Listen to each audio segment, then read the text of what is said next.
Welcome, I'm the Wordnerd, and in this video we are going to be jumping into Hosea chapter 2 in our book study on Hosea. So this is the second video in the series. This will be on chapter 2, but before we get into it, I just want to remind everyone what we're really looking for. So normal Bible studies focus on a type of information. They might focus on application. Maybe another one might focus on the historical, cultural background, maybe archaeological information. But for this, I am really just looking for the details. I am digging deep as possible, focused on details. I may miss things. I'm not saying it's going to be 100% accurate or like I'm not going to miss anything, but it's definitely going to be fun, and we will definitely learn something together. So what we're looking for is historical information, cultural information, archaeological information, theological information, application of scripture, any apologetics, and any textual information. So I went over that in the first one, but I just wanted to give everybody a recap of what we will be looking for and what you'll be seeing in my notes. Again, it's not exhaustive, but this is what stood out to me and what I think is important. So let's just jump in and see what we got here today. Okay, so this is the background information. This is the first video of the series. It talks about how we got background information and everything. So this is most of chapter 1 stuff, and then we're going to go into chapter 2. I did add a note right here for the day of Jezreel, because when I'm studying and stuff, I want to make sure I keep in context and everything. And it's interesting that he put day of Jezreel, and Jezreel means God sows, and this is not a geographical reference, but looks on to when all people are under one head, which is Jesus, and Jezreel up here is actually filled with war and blood and things, so it's like a negative thing. That's why he called, God called his son, or told Hosea to call his son Jezreel. But this one, God reverses the negative connotation of the name to good. So the day of Jezreel. So I did add that note as I was studying chapter 2. So we're going to jump into chapter 2. So we're going to do, I guess, similar to what we did last time.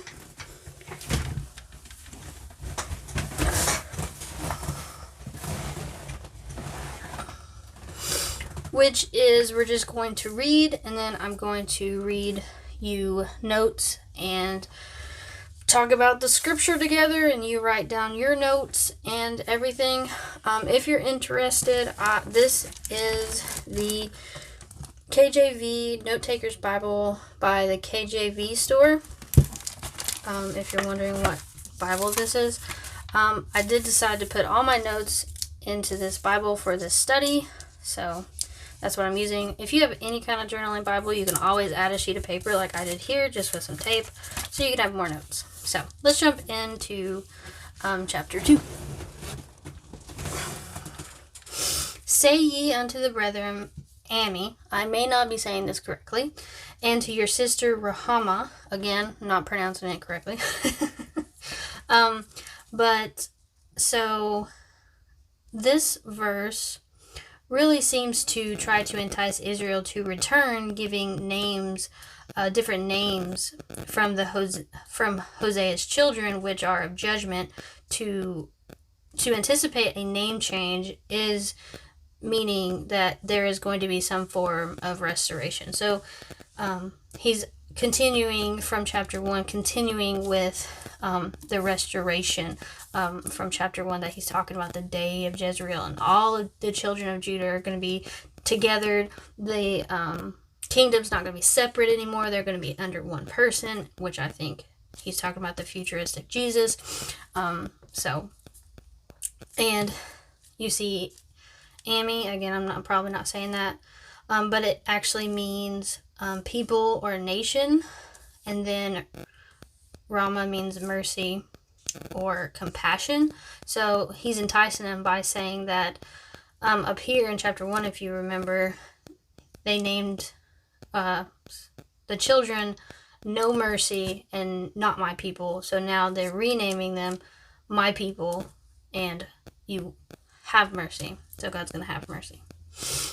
Verse 2. Plead with your mother, plead, for she is not my wife, neither am I her husband. Let her therefore put away her whoredoms out of her sight, and her adulteries from between her breasts.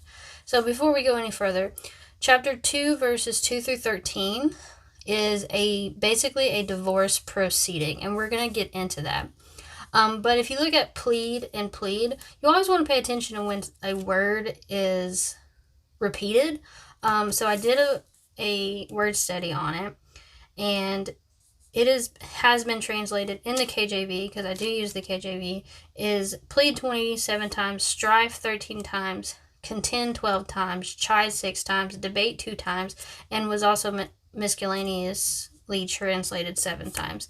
And plead actually means to argue a case or cause in a court of law, to make an allegation in action or other legal proceeding. So that's interesting. And then I wanted to know, plead with your mother. Why does he say your mother? And it goes really back to the whole nation of Israel as a whole, because in chapter 1, Gomer, which is Hosea's wife, that is more or less a prostitute or a wife of whoredom, represents the children of Israel, which is the entire nation of Israel. So that's why it says mother right here.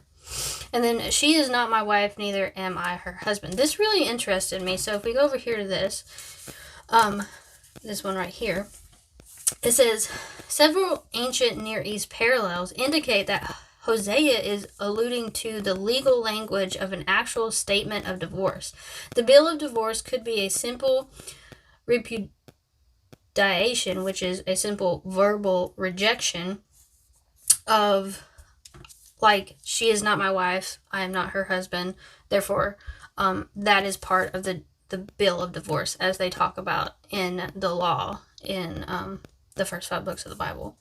And we see this with the Sumerians, the Babylonians, the Middle Assyrians, Egypt, and a Jewish community, Egyptian Jewish community on the island of Elephantine in the 5th century as well. So a lot of these are very similar to the language right here as a bill of divorcement. So it makes more sense when you see plead, and it's to argue a case. So he's pleading. Now, what is he pleading for? God is pleading for, let her therefore put away her whoredoms out of her sight, and her adulteries from between her breasts. So that is the provision for restoration, right? Stop your sin, stop your whoredom, and stop your adulteries, and then there will be restoration. Verse 3, lest I strip you naked and set you as in the day that she was born, and make her a wilderness, and set her like a dry land, and slay her with thirst. So, number 1, if you strip someone naked, that's public humiliation, and you're going to know what happened. So God is really wanting Israel to the world, he's wanting the world to know that Israel betrayed him, and that it's also a concept of exile. So make her as a wilderness. A wilderness is away from the land that you know, and it also can mean taking away property rights, and also making you naked also is kind of like a bill of divorcement as well, because a husband is actually supposed to provide for the wife, like food, raiment, and shelter, and that's in Exodus 21:10. Verse 3 also warns of the punishment of unfaithfulness. This is the punishment for Hosea versus Gomer, but also God versus Israel. And also, Israel's deprivation spiritually is compared to a dry land and a wilderness, and they're going to die of thirst spiritually because slay her with thirst. If you're not hungry and thirsty for the word, your spirit will eventually die. You'll run out of that water and that milk. Like when you read the word and put it inside you, you take it out when you're using it for situations in your life, and eventually that will run out if you're not constantly putting the word in you. And then it says, and I will have, verse 4, and I will not have mercy upon her children, for they be the children of whoredom. So what does children mean? So children is actually the individual people of the nation of Israel. As we talked about before, mother means the entirety of the nation, but children of it is the children of the nation, which individual citizens or people of the nation of Israel. And I wrote down that he's not going to have mercy on her children because they're children of whoredoms. I wrote down, sins of the parents have consequences that the children must live out and deal with. I think a lot of parents don't think that their actions matter, but it really does. And you can see here that the children, individuals, are going to have to deal with the entirety of the nation's sin. So, verse 5, for their mother, see, mother is the whole nation of Israel, hath played the harlot. She that conceived them hath done shamefully. For she said, I will go after my lovers, and will give me my bread, and my water, and my wool, and my flax, and my oil, and my drink. So the whole nation of Israel, which is mother, pursued after the other gods and after false gods for the pleasures and the things that they can get. Their basic physical needs met, and that's why I underlined these. So I highlighted mother to say the whole nation of Israel, but they played the harlot. They actually pursued after them because they wanted these things. They were thinking that those false gods or that false god is giving them this, and that was like a reward for following them. Verse 6, therefore, that's important. This starts the first of 3 judgments or verdicts of sins committed, and this is the first one. Now that therefore is really good. Also, when you hear then or but or things like that, therefore is important. So therefore, behold, I will hedge up the way and with thorns, and make a wall, that she shall not find her path. So, and verse 7, and she shall follow after her lovers, but she shall not overtake them, and she shall seek them, but shall not find them. Then shall she say, I will go and return to my first husband, for then was it better with me than now. So the first thing is that she's going to go after her husbands, right? She's going to pursue her husbands, but then she's not going to find her husbands because God's going to put up a path. Those false guides will no longer satisfy her, and because you don't have all the good things provided for you anymore, right? You don't have a husband to provide. So back then the husband provided, like I said in Exodus 21:10 talks about the husband is to provide for the wife. Food, shelter, remnant, I think it is. So if the lovers and those false guides are not providing for her, as Gomer, if she's going after these other men and they stop providing, well, then, right, then I will go and return to my first husband. So the first husband reminded me of first love, which is in Revelations where Jesus said you've lost your first love. But also I think sometimes God is our first love until all these things get in our way. And when we have issues or when our needs are not met, then we run back to him. So that's what made me think of that. And then right here, for verse 7, just as many turn back to God when they find life struggles too hard to handle, just like she's turning back, so do a lot of us. Although the return is better than rebellion, it doesn't last if you don't turn to him out of gratitude of his care, grace, and mercy. He already shows us our grace, love, and mercy, and he's told us that all good things come from him, but we forget that. So when you only turn back to God when you have trouble, you will eventually turn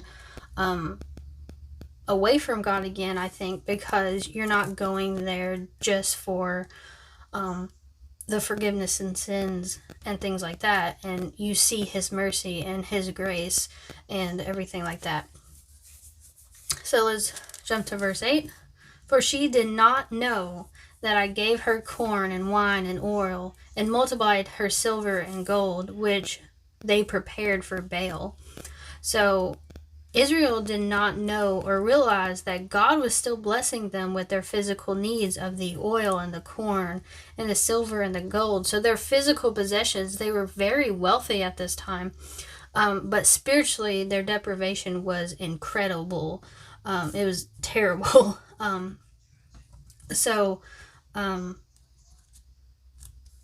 A cross-reference is James 1:17. James 1:17 says, every good gift and every perfect gift comes from above and cometh down from the Father of lights, with whom is no variableness, neither shadow of turning. So every good and perfect gift. So these are good gifts. And they did not know, they have forgotten that God is still blessing them. Now, Baal is a Canaanite deity thought to be fertility god who blesses with wealth, as in crops, animals, people, and other things.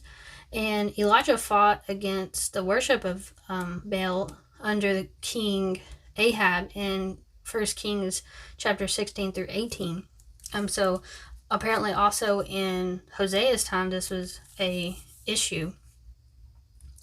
And then this goes right here. Do we realize that God gives us all good things? Are we using our possessions for the glory of God and to grow his kingdom? We should use what God has given us to honor him. Made me really think, am I using all of my possessions or all my good things to give him honor and glory and to grow his kingdom? Makes you really think. And then here we are with another therefore. So the first one is up here, the second one is up here. So the second verdict or judgment.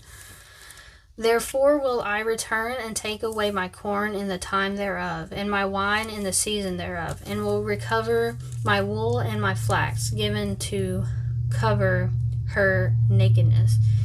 So Israel is attributing these things as a blessing, gives a blessing to the false god, and God is saying he's going to take it away because they're his. So I highlighted I, my, I, because this is God talking, and it's his things, the things that covered her up, which is the nation of Israel, he's going to take away.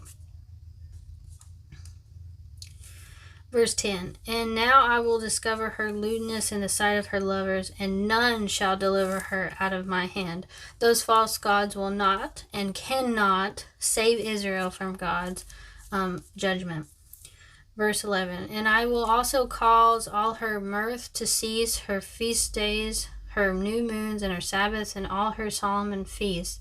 And verse 12, and I will destroy her vines and her fig trees, whereof she hath said, these are my rewards that my lovers have given me, and I will make them a forest, and the beasts of field shall eat them.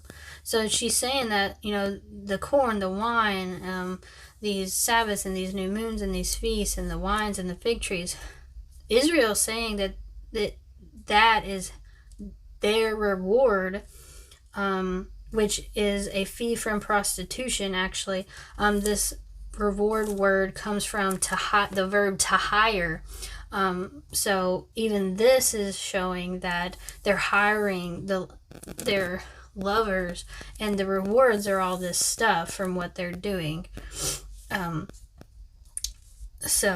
also I read that when the beasts of the fields eat them, the ancient Near East thought that was the gods saying that there was a covenant or a treaty broken when that happened. So that is very interesting too. I didn't write that down, but that is also very interesting that God also said that. Verse 13. And I will visit upon her the days of Balaam, wherein she burned incense to them, and she decked herself with earrings and her jewels, and she went after her lovers and forgot me, and saith the Lord. So the days of Balaam are the days that Israel worshipped Baal, and she forgot me. So she didn't even just Israel didn't just forget the Lord. She completely abandoned the Lord. Verse 14. Therefore, behold, I will allure her and bring her into the wilderness and speak comfortably unto her. So therefore, there is that third verdict of judgment, but this is also of restoration. It's looking ahead past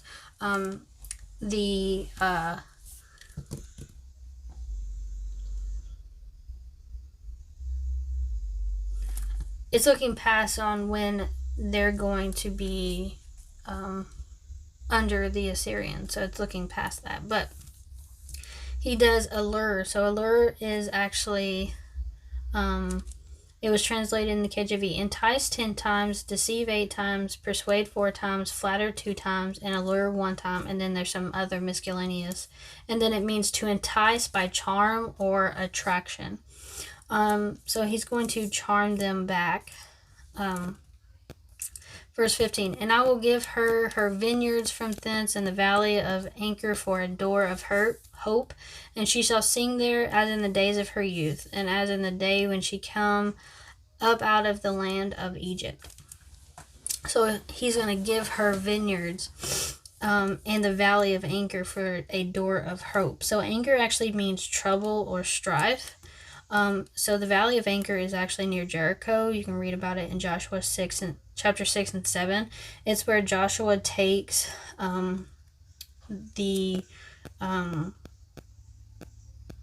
Israel, and they go and destroy Jericho, and God tells them don't take anything, but Anchor actually took things and sinned, and so in Joshua, the valley was an instant of disobedience, and now it's going to be for hope. Again, changing bad into good or restoration. Verse 16, and it shall be at that day, saith the Lord, that thou shalt call me Ishai, and shalt call me no more Bali. I don't know how to say that, but Ishi or Ishai means husband. And then Bali, if you look at it, this word Baal appears in the Old Testament with variety of meanings. Originally, it was not a proper noun, but later on it became as such. It can be used also as master, owner, lord, God, and also husband. Since the Hebrew husband was considered as the literal owner of his wife, saying Baal became a common term. But Ishai is the Hebrew form of husband. So changing the name will give God undivided loyalty back to God. Because in verse 17, for I will take away the names of Baal out of her mouth, and they shall no more be remembered by their name. So right here it says verses 2 through 13 is basically a divorce proceeding. But then starting in 14, it seems like there's a courtship going on through 17, because God says he's going to allure her back, and Israel will call him husband instead of Baal, and he's going to take that out of their mouth, and they will not remember it anymore. And then you'll see in chapter 2, 18 verse 23, that's going to be actually a betrothal, how do you say that? Marrying, right? So let's jump over to verse 18. And in that day, so that's futuristic, will I, God, make a covenant for them with the beasts of the field, and with the fowls of heaven, and with the creeping things of the ground, and I will break the bow and the sword and the battle out of the earth, and I will make them lie down in safety. So covenant is a binding agreement under seal between two or more parties, especially for the performance of an action. Also can be pledge or contract. them is actually Israel and also believers. If you look down here in verse 23 that we talked about in chapter 1, God restores Israel, but also brings all people to him, even Gentiles. So it could be Israel and believers.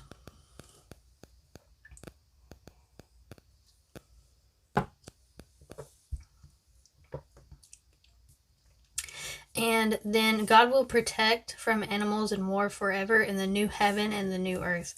I think that's what this is talking about, the futuristic, because it will make them lie down safely. So this is restoration from the fall, bringing peace and safety back as in the beginning in Genesis 1 and 2.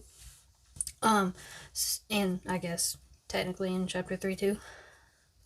I think that's what it's meaning, the restoration in general. Because it talks about all believers going to be able to enjoy it as well if you take this for them. Verse 19, and I will betroth thee, so betroth is to marry, thee unto me forever. Yea, I will betroth thee unto me in righteousness and in judgment and loving kindness and in mercies. And I will even betroth thee unto me in faithfulness, and thou shalt know the Lord. So, betroth thee with righteousness, judgment, loving kindness, mercies, and faithfulness. Only God has these attributes, and this is a bride price. So you can think of a bride price as compensation given to the family for the loss of their daughter. And God is paying that with himself, giving us the bride price. I read sometimes that the bride price doesn't always go to the family of the bride, but it can also go to the bride herself, depending on the situation. And God is giving us the bride price, Israel and all believers. And then I highlighted know the Lord, because that is the most special thing about salvation, is that we will know the Lord. Not just know about him, but we can know him, who he is and what he's like in our personal lives. So that's really important to me. Verse 21, and it shall come to pass in that day, which is when the marriage is consummated, I will hear, saith the Lord, I will hear the heavens, and they shall hear the earth. And the earth shall hear the corn and the wine and oil, and they shall hear Jezreel. So Jezreel, remember, means God sows. And what does it say in the next one? And I will sow her unto me in the earth, and I will have mercy upon her that had not obtained mercy, and I will say to them which were not my people, thou art my people, and thou shalt say, thou art my God. So this is both ways. I think you can take it both ways, that God is taking back Israel because God said that you're not my people anymore, and God is going to say, you are my people. But in Romans, it talks about this is prophesying that God is bringing back, not bringing just Israel back to him, but God is also restoring humanity as a whole through Jesus back, because as Gentiles, if you're a Gentile watching this, I would think most are, you were not in the chosen Israel nation, so you are a Gentile, which is someone that is not Hebrew or Jewish. So we were never called his people in the beginning, but through Jesus we are all called by his name.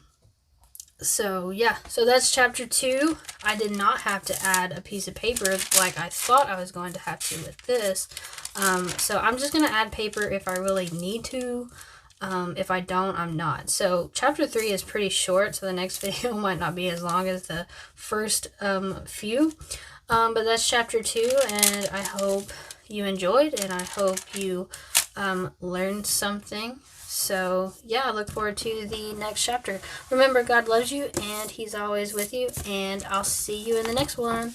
Bye!